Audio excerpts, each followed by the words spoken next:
as warmer days are suddenly back, it was time to complete the balcony and the window boxes with fresh and pink flowers. I had already added a bit at the beginning of the spring, but not enough.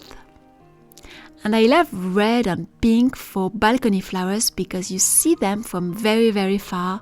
I think it's the color which works the best.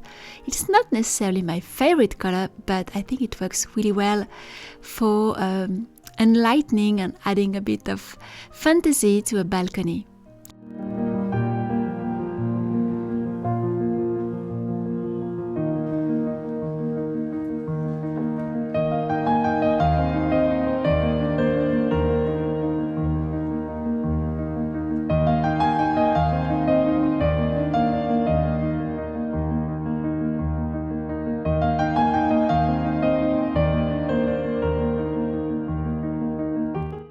I have also added these 2 chairs on my balcony. I had them for a very, very long time. Didn't really know what to do with them. And I realized they would work perfectly well for the balcony. I'm just right now trying to find a tiny little table to complement this little outside space.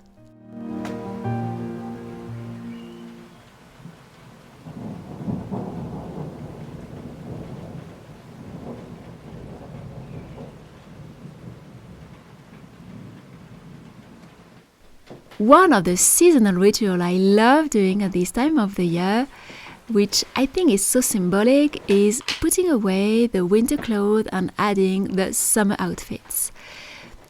I have a lot of winter clothes, not so many summer outfits, because summer doesn't last, of course, as long as winter and colder season over here, and also because I damage my summer clothes much faster too. But I have to say it's the very, very first time for many, many years that I accomplished this transition so late in the spring season. Very, very unusual.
For summer, I don't do special decors in my home or in the living room.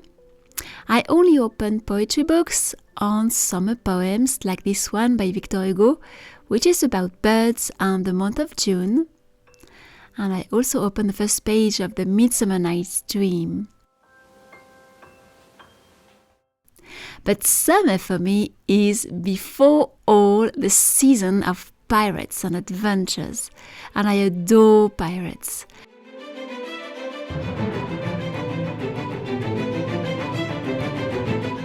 I read Treasure Island and many pirates books like Moonfleet and many others during my summer school break during the month of July and August, and I have always connected summer with pirates. And this year I picked up this book, The Pirate by Walter Scott, which was lying on my to-be-read pile of books for probably 3 years now. And I have decided to pick it up a few days ago, and I'm about 100 pages in it, and I absolutely adore it.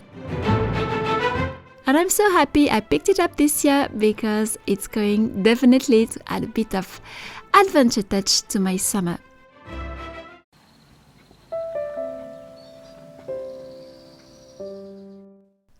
These days I've mainly working on my Marie-Antoinette Workshop, which is about to open in a few days. And I've mainly filmed, edited all these past days.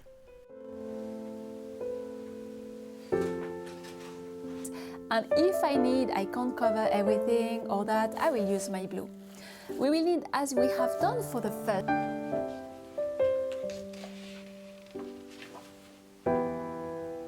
added hair, and maybe you could, if you wanted, to add that at a few places.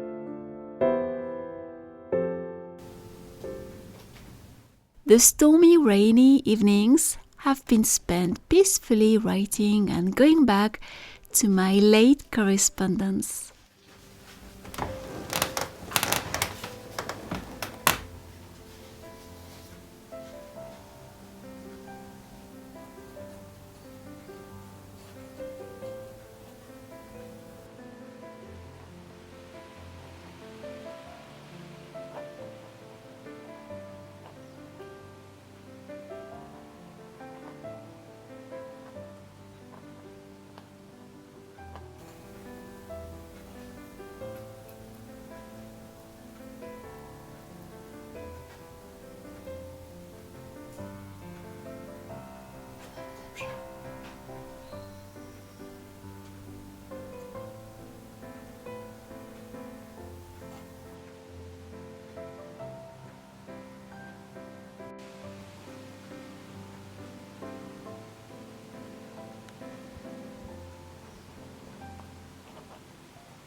So the Marie-Antoinette Workshop is going to open in a few days. I'm working right now on her wardrobe.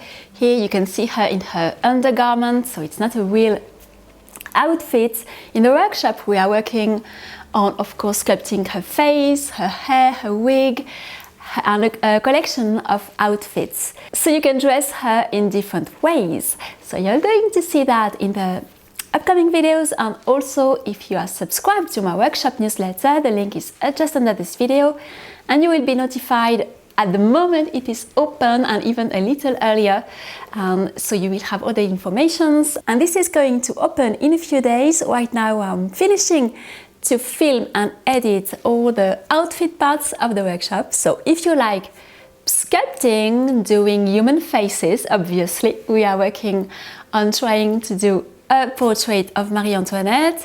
If you like outfits, historical outfits, we are trying to make them the best we can with floral patterns, different outfits, some inspired by her paintings, others which are pleasant to do and still work with this historical period. I have other characters which are not necessarily the favorites of most people, so I'm not going to do a workshop of my own favorite characters because I know not a lot of people would like them, but I know a lot of ladies like Marie-Antoinette. Now, I am fine with this period of history.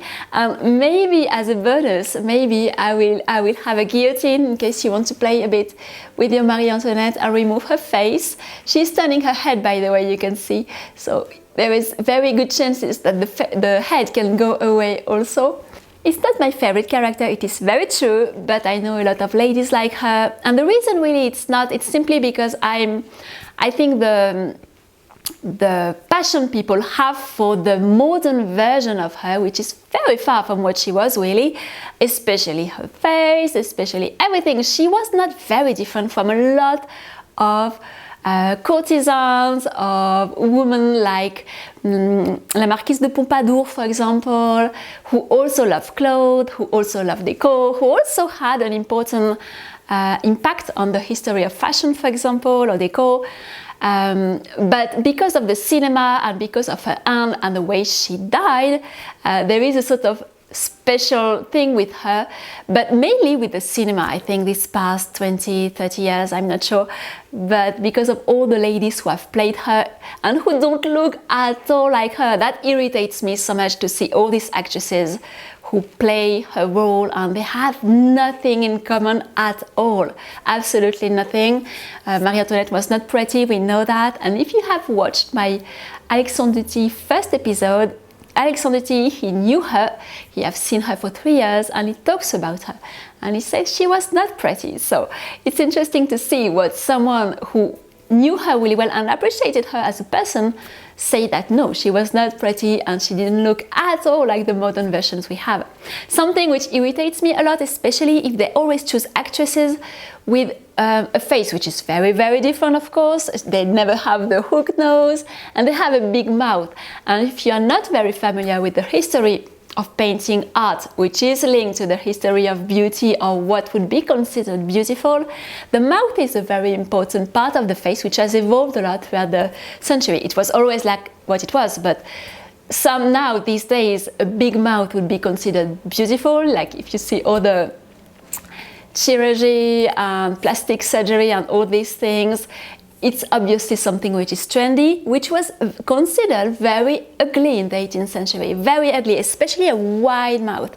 A mouth has to be short on the face, and if you look at any painting of the 18th century, like Fragonard, like all the famous painters of the 18th century, they always show the women, the ladies they portrait in the paintings with a very small mouth. In the sculpture it's the same, and Marie-Antoinette is the same. In a lot of paintings she has an even smaller mouth that she really had.